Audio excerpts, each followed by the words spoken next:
So, I guess firstly, Mark, thanks for joining us today to tell us a little bit about Kea Aerospace and the exciting innovations that you're working on. I'm really excited about sharing with our member community the sorts of things that you're looking at, and perhaps exploring some of the details around what they might be able to look forward to in terms of application in both the wider New Zealand innovation sphere and perhaps in their own jobs personally in a few years' time.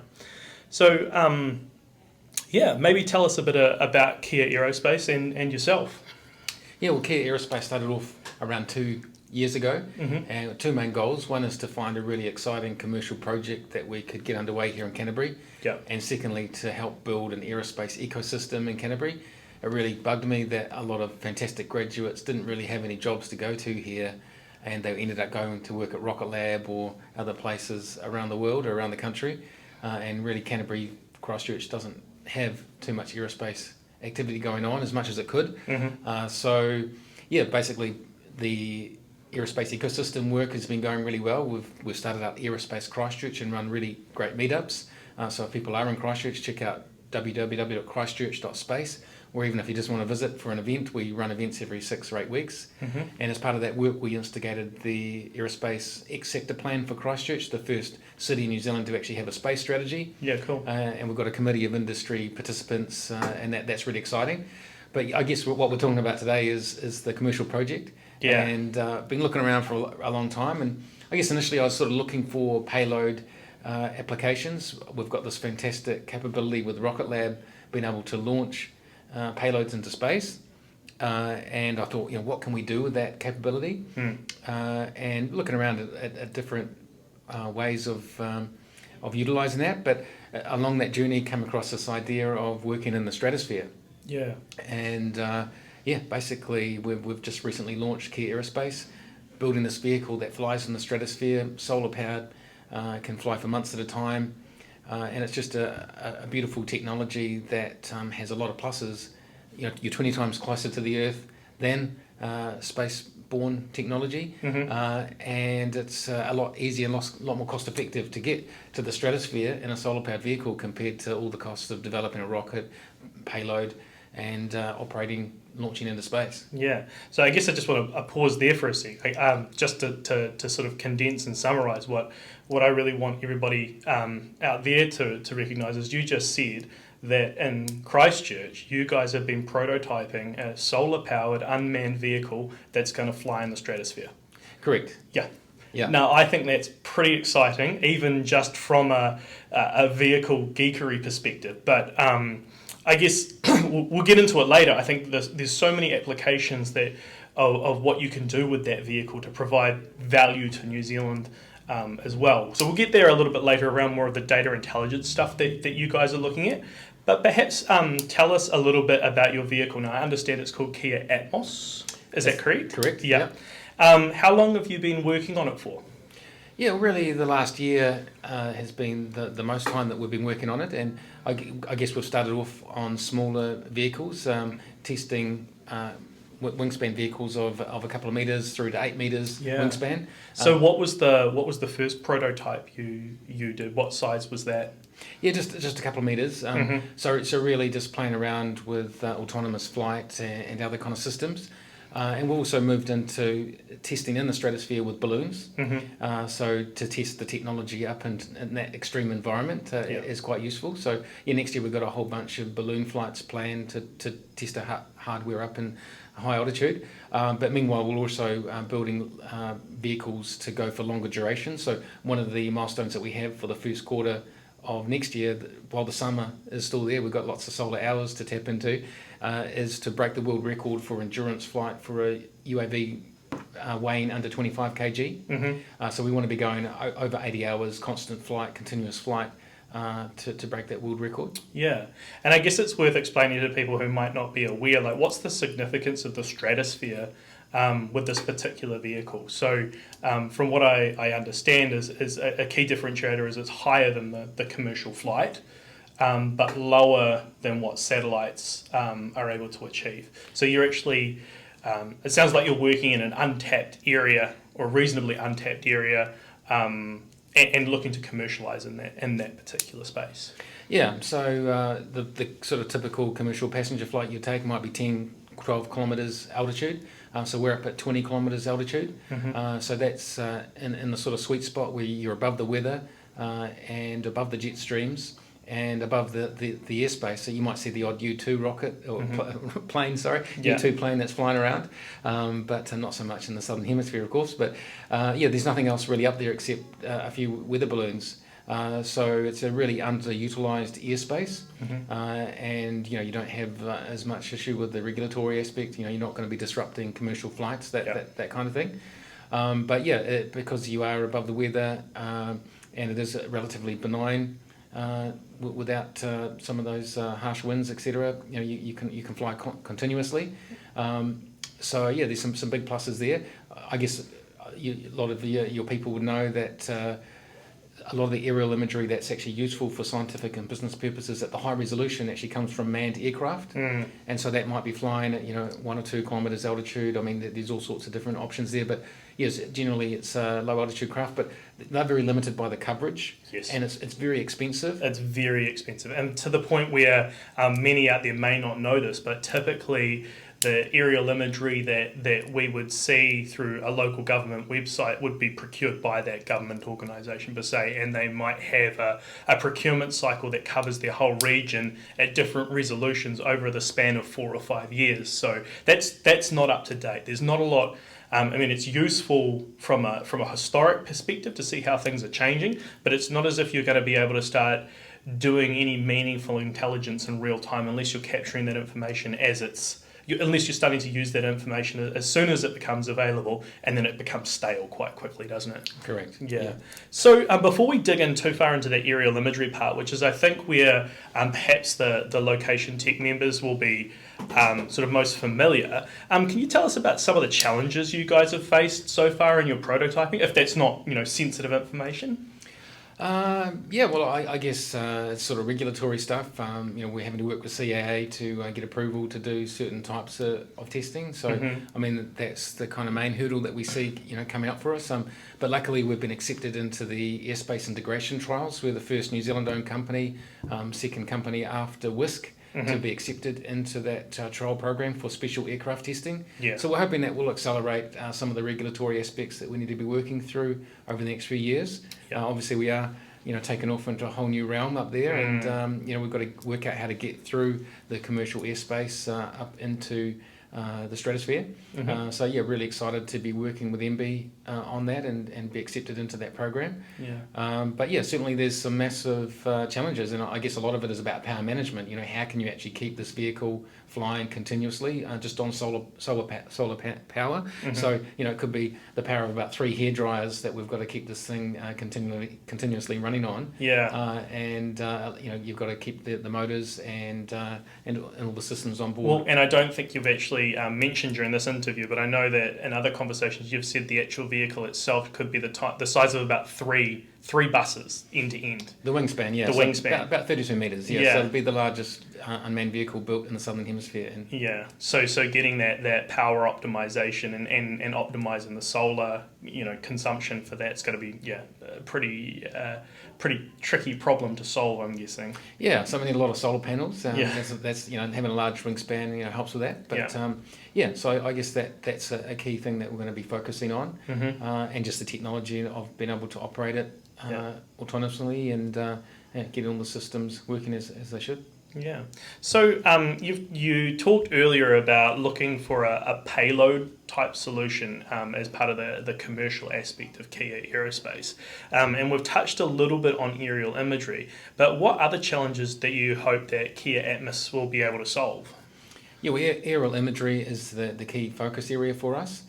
We think there's so many data gaps at the moment, from precision agriculture, forestry management, maritime surveillance, smart cities, many different areas that do need help and with. So, we want to basically be taking that data, putting it into our data cube and allowing people to be able to just jump in and get access to the information that they need to, but also chucking layers in there so that there's meaningful insights that people can log in and get directly on a subscription-based model. So certainly, aerial imagery is a key focus point for us, but also there's going to be a lot of payload testing type things that are going to be required. So we've been contacted by some people with really interesting payloads. So that'll be certainly something that we look at. Yeah, and I guess that's not something I'd really thought of before. If somebody else is looking to develop a product or something that they need to take up into the stratosphere to understand the impacts of that on that product, you can take it there for them. Yeah, and it can be a step to hardening for space. You could be putting a payload up there that you may one day want to put up into a spaceborne application. So yes, certainly there's that side of things. There's also communication. So a lot of these high altitude platforms, HAPS as they're called, a lot of these vehicles have been used for communications around the world. There are test programs underway, but no one's really operating commercially at the moment. So certainly aerial imagery, communications, payload testing would be some of the key areas. Yeah, interesting. And I guess, you've started talking about aerial imagery, and the other side of what you're doing in Kea Aerospace, you've got Kea Atmos as the vehicle, and the other side is around data intelligence. And that's, like you said before, capturing that aerial imagery, but also storing it and transforming it in a way that people can get immediate insights straight away. I guess that from my perspective, not knowing terribly much about the technicals of unmanned flight, you've got a vehicle that's going to be up in space up into the stratosphere for how long? Well, it could be flying for months at a time. Months at a time, and that's potentially continuously capturing aerial imagery or photos every there'll be increments as to how often it's taking images. Yeah, probably works so well at night time, but during the daytime clouds could be an issue. But it depends on what sort of payload that we've got on board, what sort of camera. I guess a lot of the time we'll be looking for clear days for a lot of that kind of high resolution imagery that people want. Yeah, and I guess my experience working with aerial photos is that it's typically really large files. Are you going to be do we have to wait for the vehicle to touch down and land before you can, take off a giant storage device off and plug it into something to upload it back into the cloud? Pun unintended. Yeah. Or is this going to be coming back to some storage facility somewhere as it's flying? Correct. Yeah, we'll have a ground segment so that we'll be able to beam back the information and pop that into our servers and process it. Yeah. Awesome. So you touched on a few of the high level areas where you think having higher precision and more frequent aerial imagery updates could really add value. You talked around precision agriculture and smart cities and a few other spaces. Are there perhaps maybe like 2 or 3 really exciting things that you would like to see these information products used for? Yeah, well, I think water management around New Zealand is something that bugs a lot of people. I think it'd be really exciting if we actually had a real clear picture of our waterways and what's going into our waterways and how we can better manage our waterways. I think a lot of Kiwis would be pretty excited about being able to do more around that. It could be around fertiliser use. Where are we overusing fertilisers? Where can we cut back on that?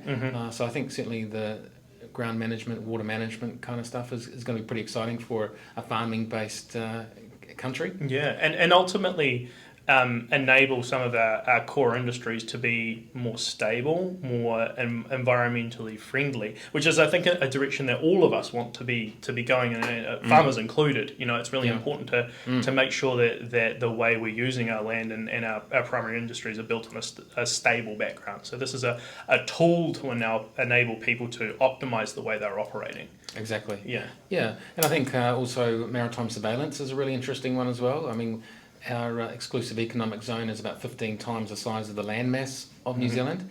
So we've got a lot of illegal fishing going on and other kind of activities. So, being able to get a handle on that. I think we've only got a couple of frigates in the New Zealand Navy at the moment. Yeah. So it'd be good to supplement that and being able to really keep a track on what's going on. Yeah. And perhaps is there one more? I mean, I guess I'm a little bit intrigued when you say smart cities because it's such a wide concept. What's some of the aspects of smart cities do you think that enhanced imagery will be able to help? Yeah, yeah. So we want to be operating in New Zealand first of all, but after that, looking to move into Australia and in the Pacific and other areas where there's a favourable regulatory environment for us to move into. But let's say moving into Asia.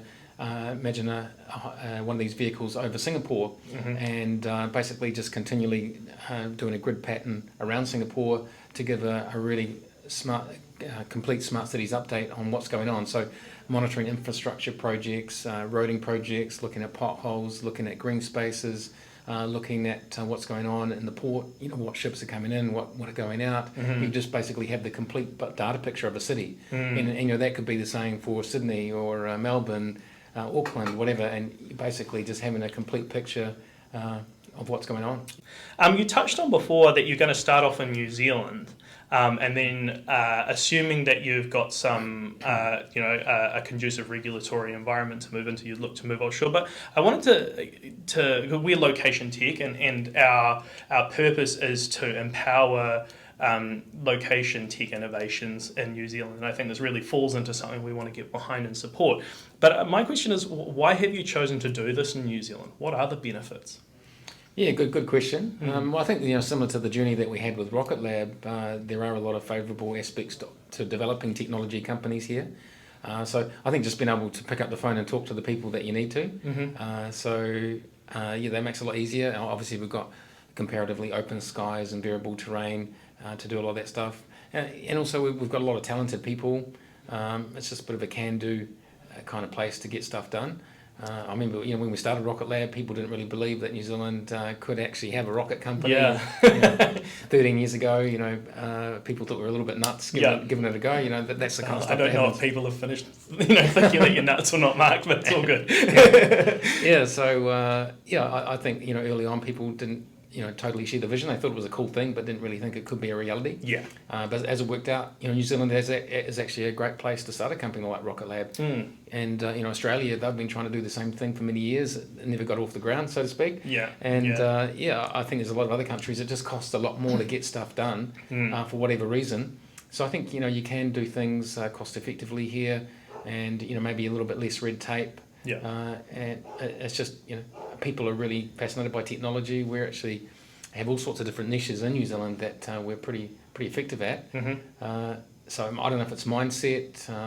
I guess the biggest problem for a lot of companies is the money side of it. There's a lot of money in America, Asia, those sort of places, and they're a little bit more entrepreneurial in some ways, as far as being prepared to back new ideas. Yeah.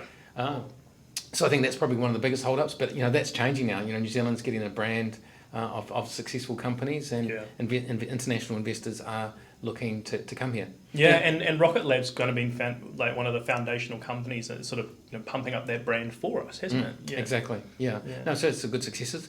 Saying that, I'm very keen for Kea Aerospace to be New Zealand owned. Yeah. So I don't want to be bought out by big international companies. Yeah. I want to be based here and long term, have a presence internationally, or operating from New Zealand. So that would be a really exciting vision that I'd like to see happen. Yeah, absolutely. No, that sounds fantastic. It's really exciting. But I guess on the flip side, you did sort of touch on it a little bit. But what are some of the challenges that being New Zealand based presents? So you talked a little bit about offshore investment being something, there might be a bit deeper money, maybe money that's more prepared to back something that could be perceived as a little bit more experimental. What are some of the other challenges of operating out of little old New Zealand? Well, very few at the moment with the COVID thing going on in the world. So obviously a lot of countries are doing it pretty tough at the moment. So I think we kind of underestimate how lucky we are actually here. I talk to people internationally all the time, and it sounds pretty horrible what a lot of people are having to go through. But I guess next year, with the vaccine coming out, it'd be great for the world to open up more, and that'll all change. But I think the challenges can be to do with the market. We've got a very small market size here in New Zealand. It's quite shallow too. So there are all sorts of markets that make sense to go to America or go to different places around the world to tap into. So I think it really depends on what your aims are, who your target market is. For us, luckily we've actually got a pretty good market to tap into here in New Zealand, Australia, and other nearby countries, and then we can spread that out quite nicely and start working with other countries. Yeah, awesome. I guess in terms of next steps, one of the things I'd like to know a little bit about is like, where do you go next? When do you hope that something like this, if successful, would be commercially available? Yeah, so our plan is to have that world record attempt next year. So that'll be really exciting for us to test some of our technology.